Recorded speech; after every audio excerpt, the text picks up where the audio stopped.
Entre la polémique sur l'huile de palme et les doutes sur l'équilibre nutritionnel de son produit phare, le Nutella, Ferrero est sur la sellette et se sent obligé de se justifier. Sa nouvelle campagne de pub, Nos ingrédients, parlons-en, veut nous faire croire qu'elle présente les choses de manière très objective. Mais la marque ne dit pas tout. Au lieu de nous présenter les composants du Nutella dans l'ordre d'importance, comme il est de mise dans les listes d'ingrédients, la pub nous parle d'abord de ce qui est le plus attrayant, le plus noble.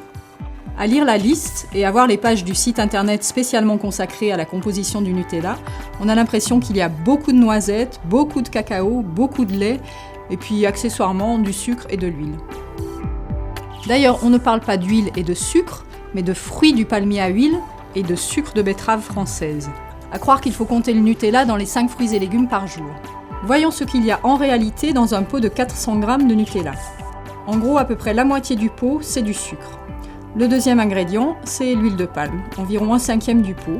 Et puis on ajoute une poignée de noisettes et quelques cuillerées de cacao et de poudre de lait.